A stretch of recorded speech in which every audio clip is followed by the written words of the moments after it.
Homo. What's up? What's up? We did it. Hey, we did it. This is Bro Homo with Jonathan and Tom. I'm Jonathan. I'm Tom, and this is episode number 24. Wow, Right? yeah. 24. We're recording this episode on Monday, December 8th. Cold. Oh, so Cold, grossly dreadful, cold. Angry cold. horrible Angry day. cold. Bitter, Bro, bitter I had a biting terrible cold. day. Tell me why. Tell Terrible me about it. day. We have a leak in our bathroom in the Oh, ceiling. no. In the ceiling? Coming from the bathroom upstairs, like from God knows what. And my landlords, in typical fashion, are dragging their heels doing anything. And it's getting worse. And we woke up this morning and it was like really worse. Like And what? so, Like, tell me about the leak. Like Describe a it to me. bubble in the ceiling and the paint. Ugh. Yeah, it's bad. And so that was how we started the day. And then the MTA has changed the subways that stop at our stop. Oh, So really? There's like a new thing in effect starting today. Like and officially new train stuff? Yeah. Oh, shit. What is it? And so it made I can't review because then I can't tell you because that's then true. the fans will find me That's in my true. home. But anybody who's working has already used that window to figure out exactly where you are. Anybody with any sleuth skills window? has already clocked. Yeah, so the M doesn't stop at our stop anymore. Oh. So getting to work is and it was just horrible. It was horrific getting to work today. Oh. And then work was really stressful today. And so and then it's cold and I hate this time of year and I hate the holidays and man. This is a great way to start this. I'm excited, man. I'm exciid. People The are audience is just gonna be turning so- up and leaning in. Yes, they're leaning in. They're so excited. How are you? Well, considering that, I'm okay. No, it is like the bitter. I did not realize it. It was like the biting cold. Like it hurts. It's the cold that hurts today, and I was not ready for that. So I was cold today, but I'm very much trying to live in my hygge as much as possible. Yeah, And just totally. like I got some new soft clothes, got some new. I love that. I think it's kind of coming out of the pandemic, and now it's like adapting to how we can have. Button-down shirts, even flannels, but like super soft, and like pants. I got these new terry pants that are just like super soft, but look like slacks. And like as much as I can, I'm finding just the soft clothes that still look presentable out in public. Yeah. So I'm doing okay. I'm doing that as much as I can. I'm finding as much hygge as I can in my life. Love it. But yeah. I mean, I think that I almost said no homo. It's weird. It was just it's like we're not. Yeah. I'm not in the groove yet. Yeah. It's only the second time we don't do a lot of. Surprisingly, as it may sound to the audience, we don't like rehearse the whole show before we come on here. We don't do a lot of You don't tight say. rehearsals. I've been getting a lot of good compliments on the new title, though. I think people are good.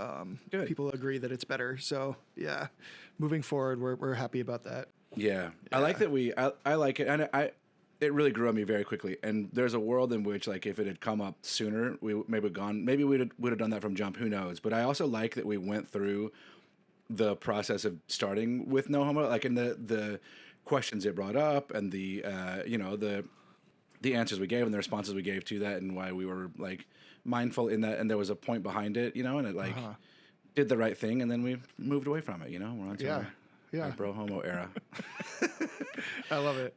I want to go ahead and because we are I can't remember how to say it. What are we? A non-demi, bi-curious, it's whatever we are as a relationship. Yep. We're bro homos.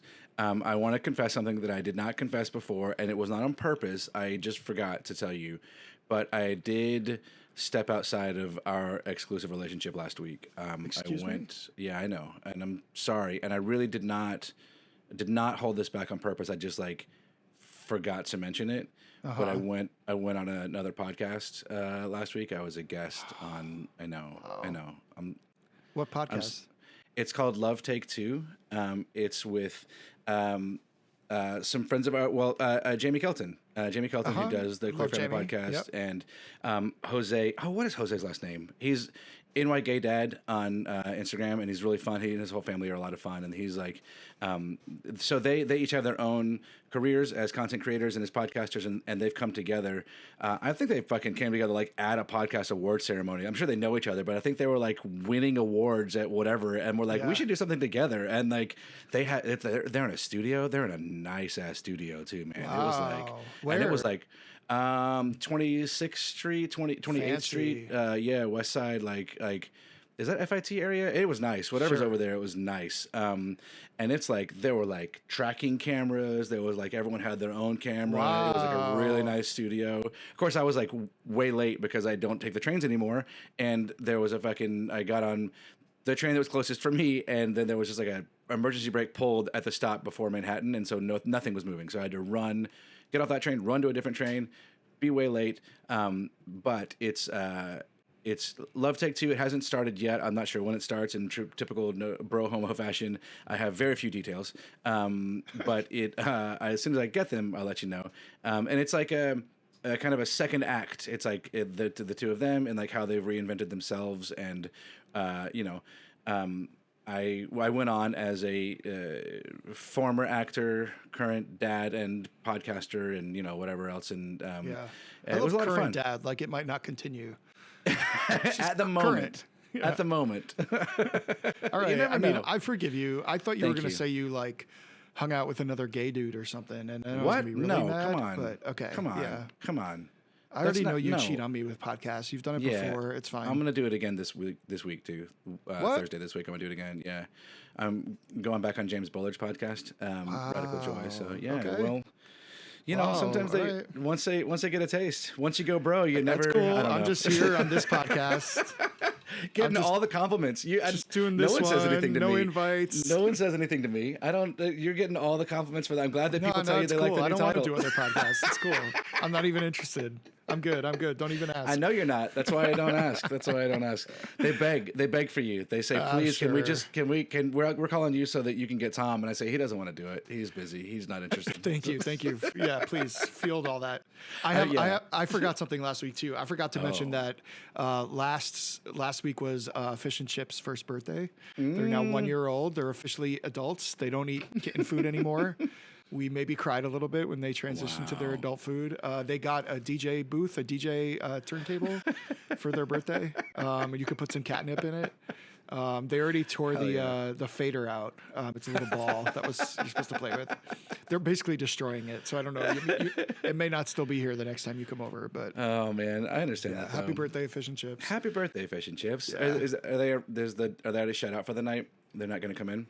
We'll see. They're picky. We'll see. Yeah.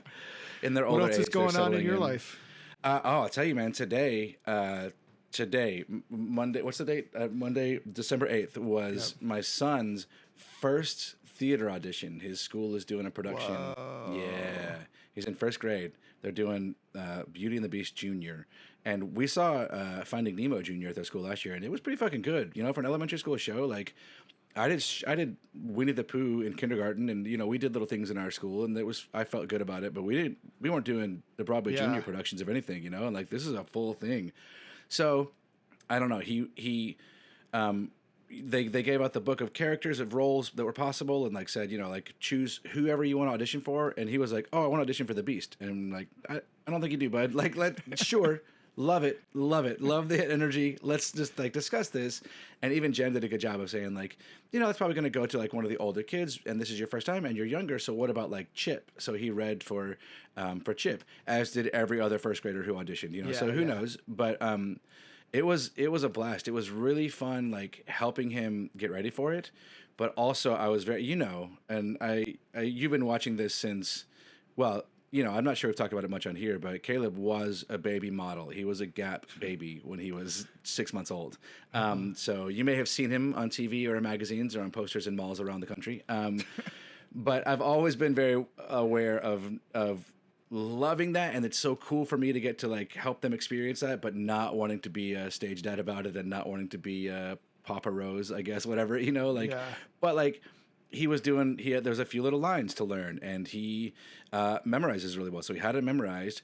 He was genuinely making acting choices, but he was like making film acting choices. He was making like, whether they were like spot on or not, like small emotional choices. I was like, that's great, dude, but we got to work on getting it so that the person in the back row can see you, and I'm like starting to, Oh my God. I'll tell you this. Here's what it came down to. Here's my Sing Out Louise. this is how I could get him to understand, to connect with this, is I said, all right, bud, pretend you're sitting on the potty and you're yelling at mom in the kitchen to come talk to you because you have a question for her. That's the kind of use that voice when you're yelling at mom to come to you while you're in the bathroom, sitting on the toilet. And clicked. He understood that. So did you watch the audition? No, that was it was an exciting and stressful day. It's like a parents not invited, closed room kind of thing. It was after school. It was like 2 hours. They held them there from 2:30 to 4:30. And I was champing at the bit to find out and like the way that our logistics went today, which is, I'm sure everyone's very excited to learn how we as parents handle the activities of our kids. But like, it was like a lot of back and forth from getting Sydney, she had to get ready for dance class. Was it in the calendar? What's that? Oh, it was all on the calendar. Okay, all on the good, calendar. Good. Yes. Yep. Which, by the way, I've been doing much better at. I'm not good at looking ahead yet, but right tonight before I go to bed, I'll look at tomorrow, and tomorrow morning I'll get up before the kids are up, and I will just look at the whole thing, and I'll think about the whole day's calendar. There you go. So it's getting better. Yeah. It's getting better. Good. Yeah. Thank you for your help, and thank you for your support. That's what I'm here for. It was like a lot of back and forth. The logistics of today were like a little complicated, and I didn't get to be there. Jen ended up picking him up from school, and I didn't see him till a little bit later, and I was just like dying to find out and not wanting to like overdo the excitement of it. So trying to play it cool, and but I think that it went really well. We're still, he's 6, and we're still learning. He hasn't had singing lessons like at all. He hasn't been in a choir. That's one thing that like I realized not going to church and not having a church body, like a lot of kids, I started singing as a tiny little, I don't know, whatever, 3 or 4 year old, because there was a church choir to sing in, there's like a kids choir. And so he doesn't have that. And so he's like, pitch isn't great. And I was like, how do I don't even know how to go back to the very beginning and teach just pitch. How do you find this note? But he did great. It was when you read, you begin with A, B, C. Well, he knows that song. I was like, the Do Re Mi song? Yeah. But like extrapolating that, taking that out of that song and applying the scale is like, no. Wow. But so when does he find out? I don't know. I don't know when the cast list goes up. I don't know if there's. I know. And I really want to find that out. And I hope that they do. I think that I remember from last year dropping them off at school, and like they do the whole, we're going to post it on the board, all. That's how you find out, is the kids come see the board, Will he accept any role, or is he offer only for church? Yeah, well, I know. I talked to him about going offer only, but he decided to audition. He thought he would read for it. He will accept any role. And we've talked about, this is a thing too that I've been going back and forth on. Like, do we, like, I told him, like, I want you to get cast. I want you to do this. I want you to enjoy. I want you to have that opportunity. Also, if you don't get cast in this one, I don't care, man. I'm proud of you. Like, you did it. You did the line. You learned the lines. You learned the song. You got it there and you did it. Like, I'm proud of you for that, and I'm impressed with you for doing that. If it doesn't, but so I was like trying to mitigate, and then I was like, no, this is the thing that I do. Like, be excited, and then if it doesn't work out, be sad. Like, it's okay. And I'm like recognizing that I'm already trying to shield my son from the pain of of rejection. But no, man, like, let's get excited. Let's spend this time being excited and hoping. And then we'll spend the next time after this. If it doesn't go well, if you don't get cast in this one, we'll be sad, and we'll deal with the sadness that comes with that, instead of trying to tamp it already and be like, it's okay. The audition is the blah, blah, blah, whatever. Like, no, let's get excited, and let's be sad if you don't get it, and let's be excited if you do, and let's, go from here. All and right. Let him be the new Ron Howard, so I can be Ron Howard's dad and just retire on my kid's name. Oh boy. I got my teeth whitened. Yeah, they look good. Are they sparkling? They are sparkling. Tell me about it. Tell me. My dentist had a special, so I made an appointment for it back in June and kept rescheduling it because of work, and finally was the able way to you do said it. that was like, because I try to whiten my teeth sometimes, but I'm very much DIY. I get some strips, I get some whatever. But you were like, I got my teeth whitened. Yeah, I went to the dentist. Someone else did that for me. Official. Yeah, it hurt like a bitch for a day. Yeah, it's beauty better is now. pain, man. Good. Beauty is pain. Sandy, beauty is pain. Yeah, and we're plowing through. I got a whole bunch of culture topics to share. Is that all we're going to say about teeth? Well, they look great. Oh yeah. I mean, what else is there to say? They're white.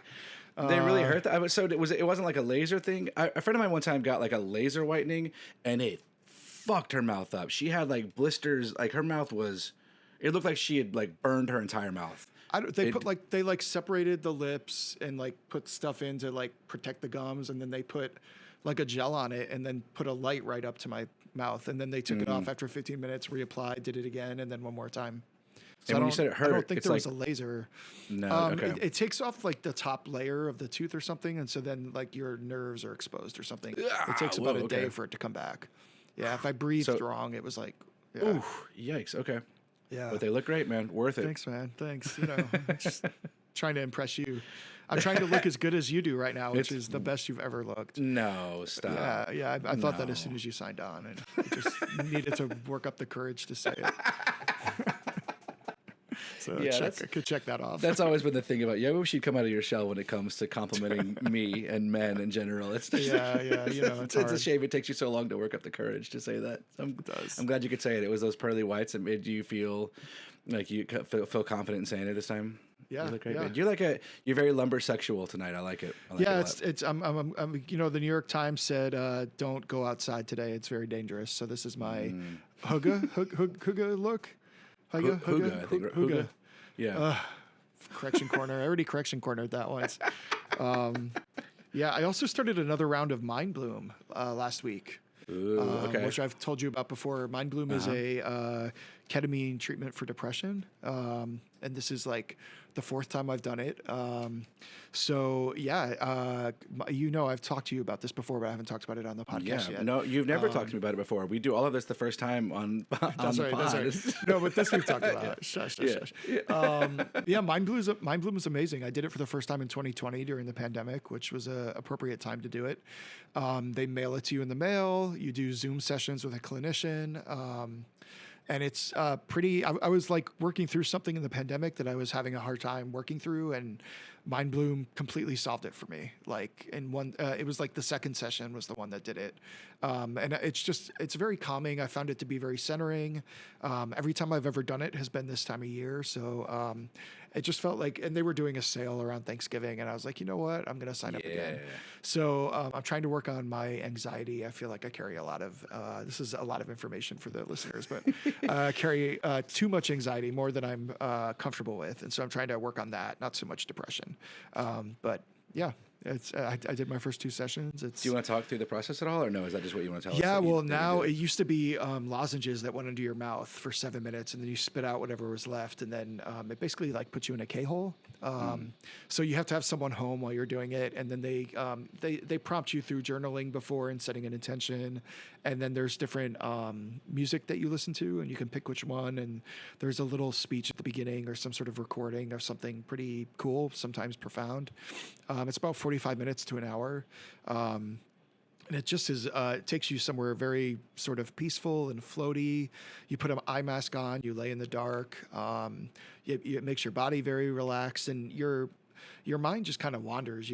I find that I have no control over where my mind goes, and I set an intention, and sometimes that's what I think about, and sometimes it's not. But I do think about my life, and I think about people in my life, and I have realizations, and they say that ketamine can basically, in our lives, when we remember past events in our lives, we remember them the same way over and over again. And it has the effect of creating in our brains kind of like the grooves on a record player. And so whenever we think about that memory, we're basically playing the same record over and over again. And we're thinking about it the same way. So if it's a horrible memory, we're remembering it the same way. And the ketamine treatment comes in, and it's almost like freshly fallen snow. It sort of like erases the grooves.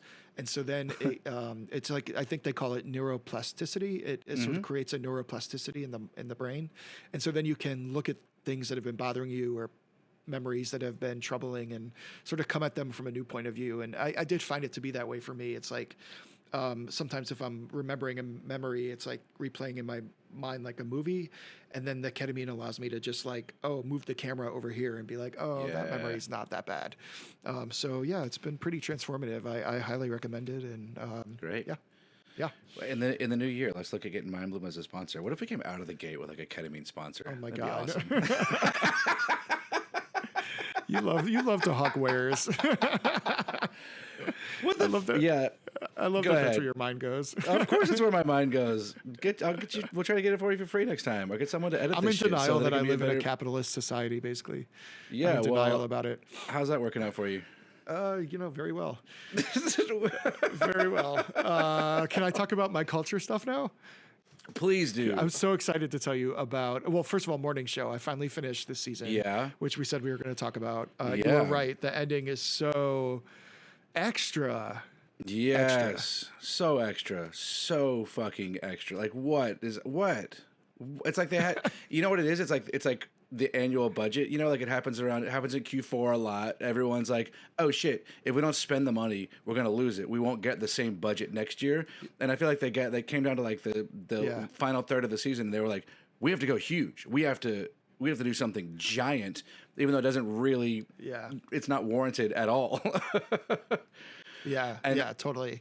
I felt like the whole season was like 4 different seasons of 4 different episodes or something, the way it was combined together. Yeah. It just, terrible.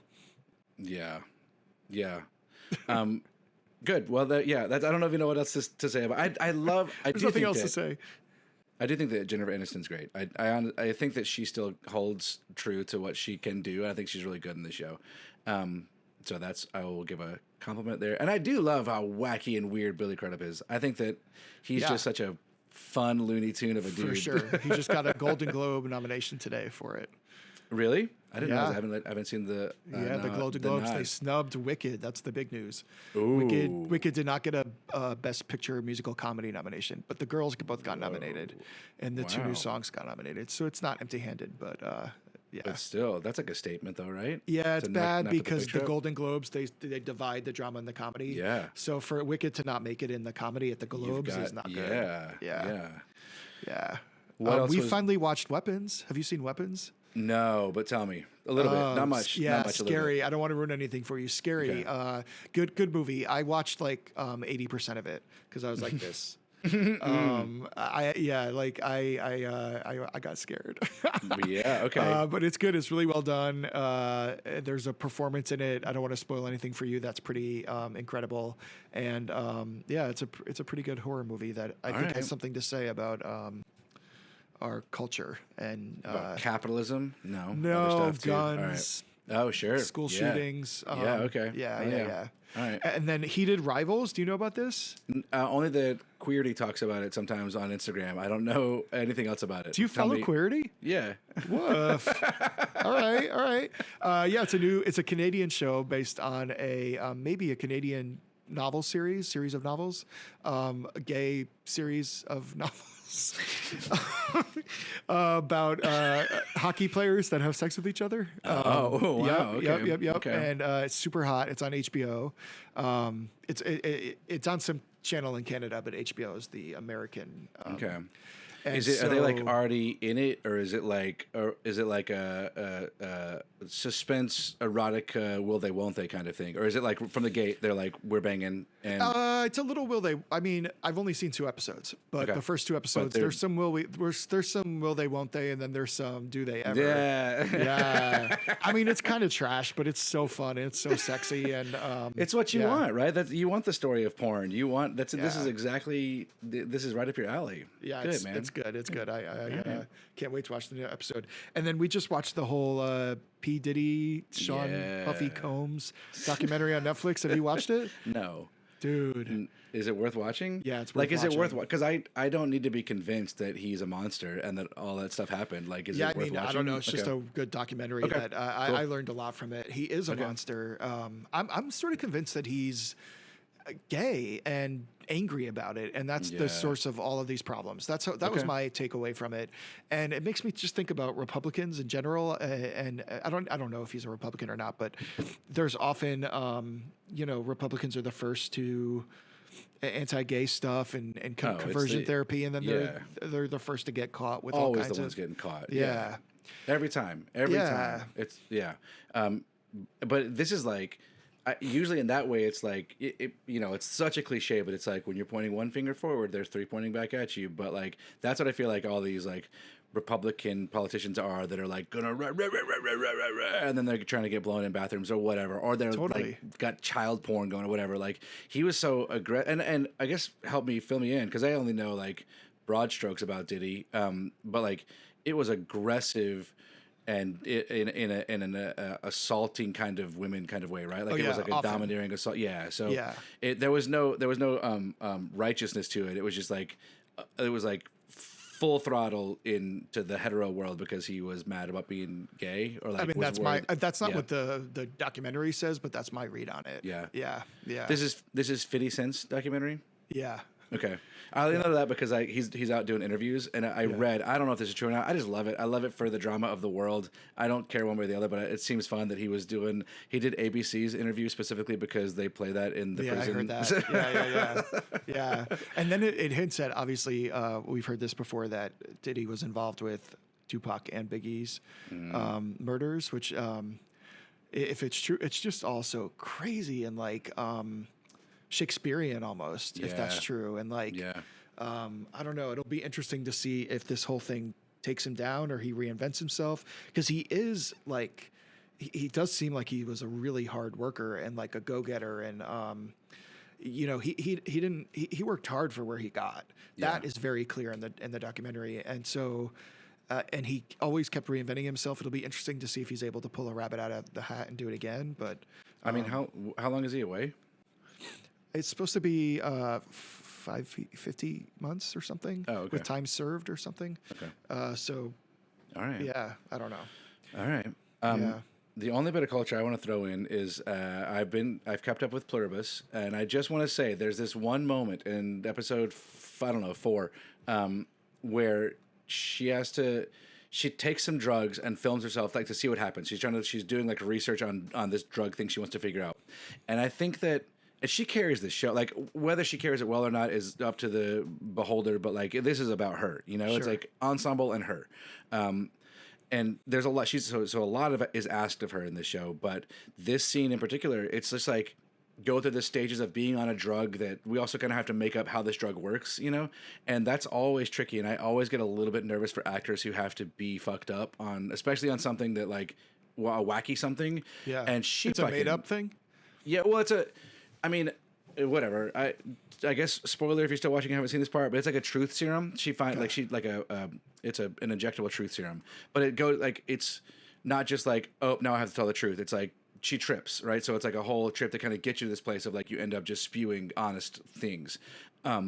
So there's like stages of getting to that point where she's just like rolling and going through a trip, and she just like.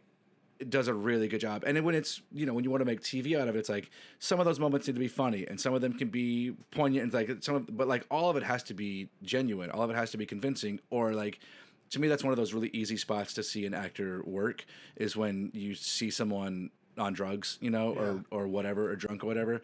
And she nails it.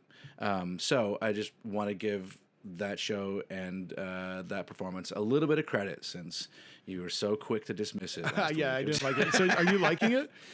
It's weird. I'm not even sure. I'm going to stick with it. It still got me like in a spot where it's like, I want to know what's going on. I like the way that Vince Gilligan does things. It's a weird, cool concept. It's interesting. It's out there enough that it's keeping me involved. There are moments that I'm like, I don't know if I'm going to keep doing this. It's weird for weird's sake, or like I'm not really buying whatever's going on. But I think she's doing a great job. There's a lot of heavy lifting for her, and it kind of like re-upped me this past episode, and that scene, like, because I just think that's it's a thing that happens a lot, and it's a thing that does not happen well a lot. Okay. And I thought she nailed it. So I'm gonna stick with it. I mean, maybe I'll be proved wrong and it'll be the best thing that ever was created on television, and I'll come back to it 10 years from now. But yeah, I'm gonna take a pause on it. Yeah, that's fine. If anything gets crazy good, I'll let you know. But I'll just let you know. You don't have to. Okay. I think it's okay if you do not watch it. Sometimes when the shows are that weird, I just am like, they're never gonna. Maybe it's like Lost did this to me. It's just like they're never gonna. This is weird. It's gonna keep getting weirder. It's never gonna give you any satisfactory answers. Yeah, you know. Yeah. There is that, and Lost did that to me too. On one hand, in like a way that I evolved as an audience member, is like that is like the sugar, right? Like the what is it? What's the thing? But if we're gonna watch seasons of something, or we're gonna watch this whole story, then like the stuff that's happening day to day is what matters, really. You know, totally. But Lost was like, I was so mad by the end of that when they were like, "We told you we were never really gonna explain it." Like, fuck you, man. We spent 6 years, and then the big reveal was like what this last season is, not what the whole thing was. It drives me crazy. Yeah. But yeah, I'm trying to think about like. And I'm not even sure that I care, like, the thing, what it is, or, like, what you find out about the craziness of the thing that's happening in Pluribus. I don't even think that they're trying to make it, like, what, you know, like, it's not Lost. It's not the island. It's not, like, what is the big mystery here? It's, like, this crazy thing happened. Here, now we go, you know? Yeah. I feel like Leftovers did a good job with that too. It's like a crazy thing has happened. Yes, we're always aware of this crazy thing, and we're always wondering what the fuck this was. But the show is not about just figuring out what that thing was. Yeah. But so you don't have to watch it. I'm going to stick with it. So I'll let you know. Thank you for the question. Yeah, I got you. Yeah. I try to take lead on like moving categories, and I'm not good at it. So do you want to move on, or do we have? Yeah, I'll move on to the hepatitis vaccine. What a fail. Like, okay, so they have decided that they're no longer going to require babies to get the hepatitis vaccine, which was usually, I think it was for the past 30 years administered in the first couple hours after being born. And now it's going to be optional. And they've already made other changes to the vaccine schedule for kids. I don't remember offhand exactly what they were. Do you? No, but there were other changes, and there's more on the way. And I just think this is such a the tale of this administration and the wreckage it causes is it's so scary. Yeah, man. I don't know. I mean, hepatitis is really bad if it's bad and not good. And well, my problem with it is too is I know people that I love and respect who are still very much like of the I'll hear all sides, and like with my children I want to know all the information. You know, the pharmaceutical complex is like a real fucking thing, and it absolutely there's problems in it for sure. So like I get it. I get the wariness of science, and then when you we were talking about this before, like when you have a bunch of people yelling for years and years and years not to trust the experts, and then you put them in charge, and now it's like, well, yeah, now we can't trust the expert. Now you are like making it harder to ever trust an expert ever again. And what this administration has fucking nothing. I mean, the RFKJ like continues to make up sources. Like he cites made up research. So it's like literally nothing. He has nothing to offer, and now it's holding like as much weight as actual experts who dedicated their life to learning these things to trying to save humanity. Like I don't get it. Feels like they're trying, like I don't know what the point is other than to make life harder for the poor people of this country and keep a people oppressed. I don't know. Yeah, I mean, I just don't think I will ever understand the point of view of question the experts. I'm not interested in questioning the experts. Yeah. I'm so grateful for all the experts in all the fields. I'm so glad that I don't have to spend my energy studying vaccines and science. Well, I guess I just really mean like when the people have different, there are experts who will disagree about something or have differing opinions on something, you know, or whatever. And like that'll happen. There are historians who have different takes on things, or scientists have different takes on things. But we're not talking about expert, like the people who have put themselves in the positions that have normally been held by experts are not at all experts in these fields. Yeah. So like they're just full of shit, but they're in the position of where an expert would be. And so now like you can't trust the head of the CDC. You can't trust you can't trust the positions held by experts that have always been held by experts. Yeah. When I agree with you. Like I don't mean like we should check the research of the actual experts who have been putting out research for all of this time, you know, like I don't know. Can we just put them all in Florida? Sure. Like, that would be my vote. Like, let's just send everybody who doesn't want the vaccines to Florida. Great. And call it a day. I think it's a pretty sad state of affairs. Yeah. What is this thing? You've had this on the outline the past 2 weeks. I know, past 2 weeks. Yeah. And I'm finally, I'm going to get to it. So yeah, I'm excited to talk about it. I don't know what organization it was. I didn't write it down, and I think that I don't care, and I also don't want to give them airtime. But an organization that in title sounds worthy, and like, but I think in practice is maybe not. But they put out their list of anti-Semites of the year every year, and They put out the list this year, and Tucker Carlson was on it. I don't think I knew any of the other real names, but they put Miss Rachel on there because she's been like pretty vocal. Specifically, it's really fun. Like it's so. Fun is the wrong word. It's dangerous and it's so misguided and it's a bully tactic. I don't really know with this whatever, but Miss Rachel has been pretty vocal about the children in Gaza and that she would like for them to stop dying, and that had her make the top 10. Can I ask who Miss Rachel is? Oh, this is so funny. I'm so glad that, just to jump a little bit here, that we changed our next topic at the last minute, because Ms. Rachel is maybe the most famous children's personality in the world right now, in the country for sure. She was like a Bluey. She knocked Bluey out. Well, Bluey is fictional. So Miss Rachel is like a woman. Like she's like this isn't exactly right, but like Raffi. Like she's like Miss Rachel is you know Raffi? No. When you were a kid, you don't know Raffi songs? Baby Beluga? No. Banana Phone? Are you fucking kidding me, dude? No, bro. Wow. We were kids at different times, maybe. Yeah, but Raffi was I came into. I know Raffi, Mr. Rogers. I know Sesame Street. Okay, so Mr. Rogers is a good one. So Mr. Rogers. Okay. Miss Rachel is. I mean, that's a better one. Miss Rachel is Mr. Rogers. She does younger kid stuff, like a lot of like very like baby to toddler. She works on like counting and your ABCs and really just like being a good person. She's got a good approach to kids, and she became a huge personality, a huge hit. She's got toy lines and blah blah blah blah blah blah blah blah. And she's a genuinely very, I don't know her, but I know friends who know her, and she seems like a very genuinely like sweet, good person. And she genuinely loves babies and children, and she's genuinely been heartbroken that there are babies and children dying. And she has a huge platform and a lot of money and a lot of influence, and has been using that to try to help. She's been like talking to the people at the UN, and she's been like doing a lot of things to try to get people involved to help. And she keeps getting painted as just like only like it's all anti-Semitic, it's all anti-Israel. It's just like that's all that it is. It's like, which is just not true. That's just not what it is.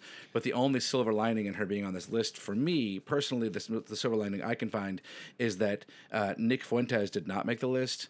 And he's upset about it. Goes out of his way to try to be anti-Semitic. He is like, that's his like that whole brand. He and Tucker Carlson did a fucking mutual masturbation on a live stream of Mein Kampf a couple of weeks ago. You know, like it was all just racism and anti-Semitism.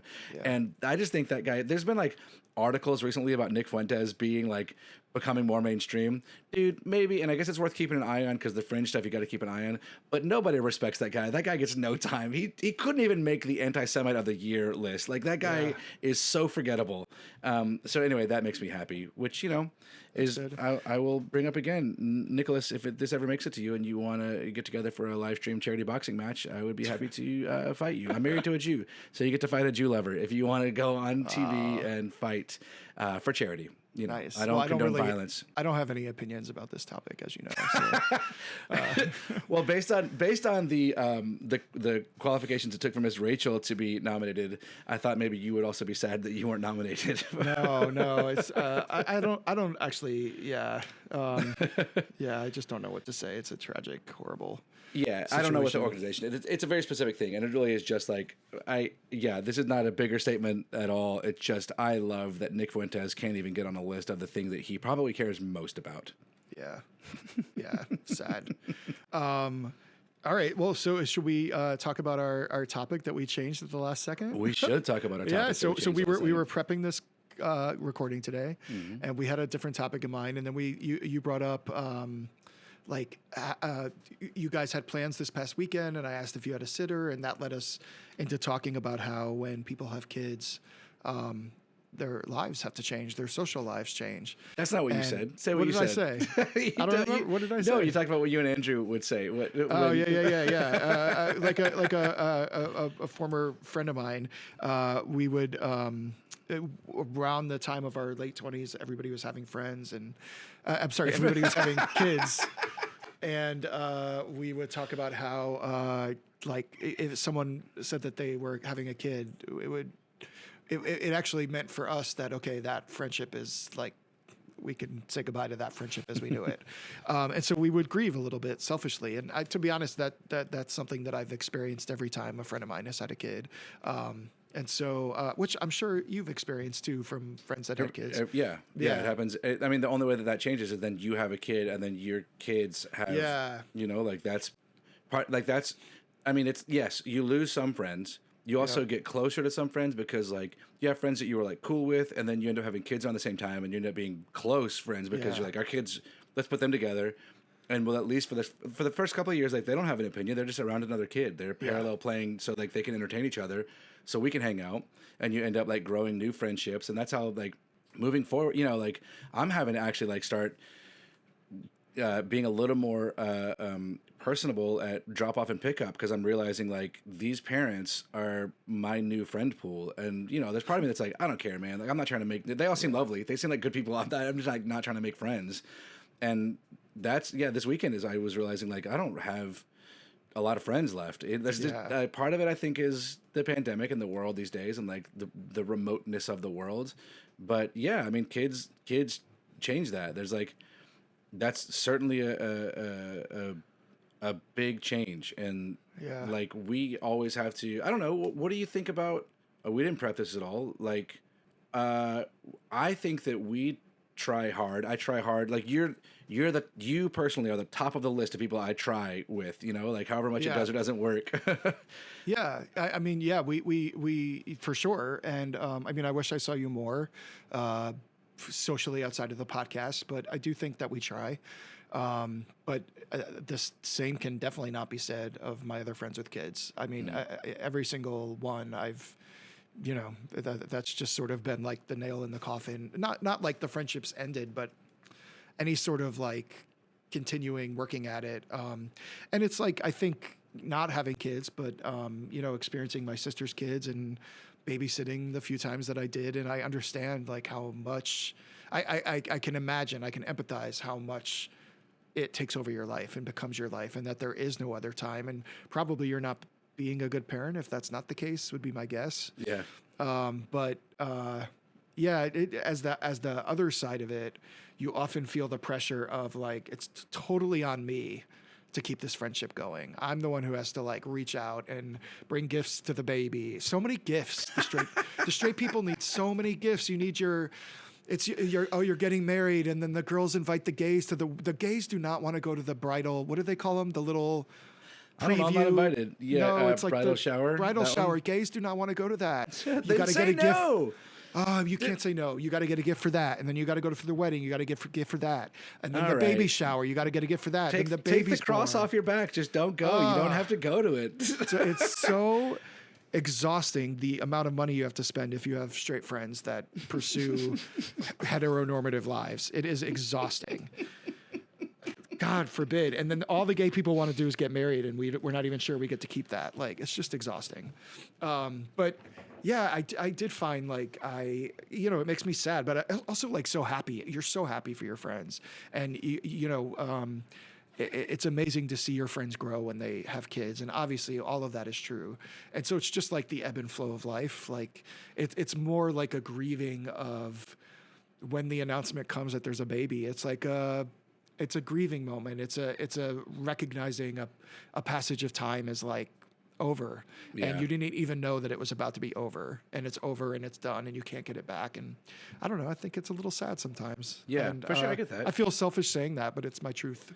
Well, I think that like, I mean, I hear that, and even as someone with kids, obviously, like, it is like it's a life step, it's a life move. So like, if you get a new job, or you have to move, or you get even in a different borough, you're like, well, I don't know how often I'm going to see that person anymore. Totally. Like, it is a change in life, and those do happen and should happen. Yeah. And like, like.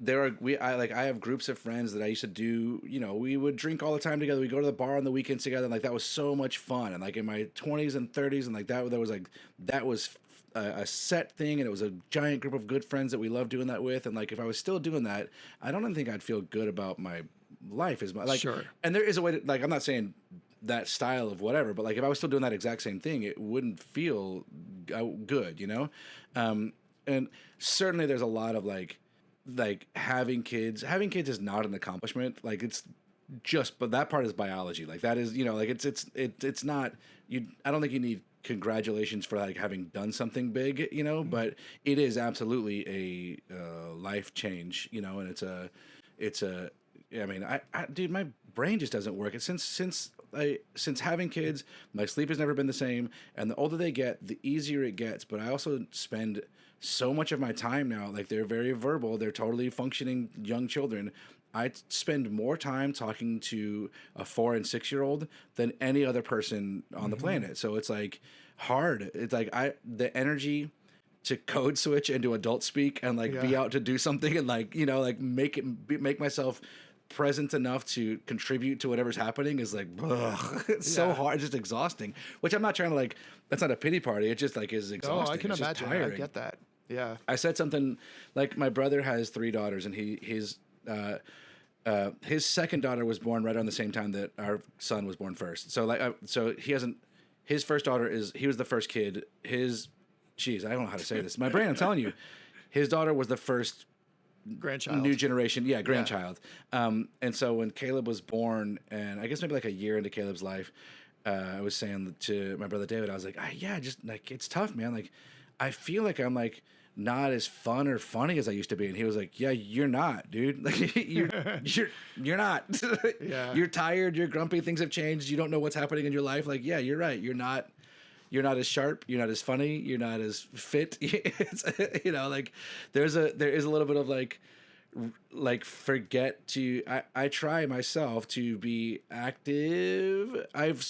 One positive I think is that I don't think anyone that would be offended by this listens to this podcast, but it's like, it makes me more discerning on who I'm going to spend my time with. Oh yeah. Because, you know, so it's easier to be like, so there's probably, I have some former friends out there who feel like you do and probably feel shafted and feel like I was probably a dick to whatever, like they're mourning it and I could have done better with it. But like, you're not going to make the cut anymore. Like there used to be more time in the day. There used to be more time at night to do things and see more people. And like, there just isn't, you know, I like, whether I'm with the kids or whether I'm at the grocery store buying Cheez-Its and fruit snacks, you know, whatever. It's like, I have to prioritize things and some people are going to make the cut and some people are not going to make the cut, you know? Yeah. And listen, like, I'm not trying to like villainize decisions or anything like that. That's not the point of what I'm trying to say. I'm just trying to give voice to the other side of it that I think doesn't get acknowledged a lot. And I think it's valid to be feeling that way when you're the friend who's not having the kids, you know? That's fair. And sometimes when friends make the decision not to have kids, and then there's like a judginess that comes from the people with kids about that. That I think is pretty shitty. Well, the judginess and like frankly the norm, the baseline is like have kids, right? So then if you're not going to, it's like, oh, why aren't you going to have kids? Well, fucking because I don't have kids. Like who cares? Like totally. Listen, if you're not sure you want to have kids, don't fucking have kids. Yeah, for sure. Like I think it's a perfectly noble thing to I think that like paying attention to the fact that is the next generation of people matters, you know, but like if you don't want to do it yourself and if you don't even want to be involved with kids, like great, don't great, you know? I don't know. Again, like we could do a better job of all of it, but like it's important to me and Jen that you and Naquan are a part of our kids' lives because we want you to be a part of, like we want you to be a part of the, you know, village, I guess, that they know that they're, you know, like coming up around. Yeah, and they need to see that there's another way to live. They need to be exposed to some non-heteronormative to the non-kid life or the non-hetero, just the non-parenting life. Either way, they need to see. All right, you know, like, look at all this cool stuff they have. You can have so much stuff. Exactly. You know what it's time for? I do. Who would you fight? Who would you fight? Pow, pow. Yeah, very hip hop. You want to go first? Yeah, I'll go first. I'm gonna fight the new Instagram layout. I hate it. It's all different. It's all new. And it's like dangerously new. They moved the thing so that now when I try to swipe out of my messages, it swipes immediately to Reels. And that turns the sound on. So if I'm laying in bed and I forget that it's a good reason to not be on Instagram in my bed. So good job Instagram for getting me off social media sooner in the night. So all these apps they keep changing and I just did a new update on my phone, and I'm like, what is all this liquid stuff? The liquid stuff? I know. I don't know how I feel about it. Boo. Yeah, it's weird. I want to fight Spotify Wrapped. Because, first of all, we all know Spotify's bad. Yeah. And that we should not be giving our money to Spotify. But if you do, for whatever reason, that is your business and whatever. But maybe don't advertise to the whole world that you're still doing it. My other problem with it is like, what do people think we do when you post your Spotify? Did you post one? I don't mean to go down this route. No, I posted a joke one. Okay. I said, this is my Spotify Wrapped, and it was there's a super fan from K-pop Demon Hunters who's just always yelling and crying. That was it. But it's like, do people think we're like, oh my God, Jonathan just posted his Spotify Wrapped. I better like stop everything. Who do you think it is? Like, no one literally cares about anyone else's Spotify Wrapped. You're shouting into the void. What if just for a thought experiment? What if people aren't shouting into the void? What if they're just placing a thing to say, there you go, you want to look? Or you want to immediately scroll past and that's all it takes is this much? I just want to encourage everybody to, if you're still using Spotify and if you're still posting your Spotify Wrapped, just take a moment to what is it you're hoping to get from that? Because I'm suspicious about it. Unless no homo / bro homo is in your Spotify Wrapped, and then we want to know about it. There you go. Am I a killjoy because of that? I don't mean to be such a Debbie Downer. No, not because of that. There's something, not because of that. There's something about it that makes me feel icky. The Spotify Wrapped, it makes me feel icky inside. Well, I feel like we're for not a lot of reasons. Us and the at large, like we're all aware that Spotify is continuing to make destructive choices, and we're kind of like not like. I mean, we're on Spotify. People are listening to this right now on Spotify, totally. and I don't know how to feel about that. So I still shop at Home Depot. I try my best to not shop on Amazon, but I don't know. But I also don't post my like end of year shopping list from Home Depot. So I don't know. Try where you can. All right, I'm going to read us out. Thank you. Thanks for listening. If you enjoyed this episode, make sure to like and subscribe to Bro Homo with Jonathan and Tom on all podcast platforms and YouTube. Graphics and music by Matt Ladner, and a joyful thanks to Jen Dorenbosch and Naquan Williams. The opinions expressed on this podcast are solely those of the hosts and are intended for entertainment purposes only. Great word. You're going to get some great sponsors with that. That was very well done. Love you.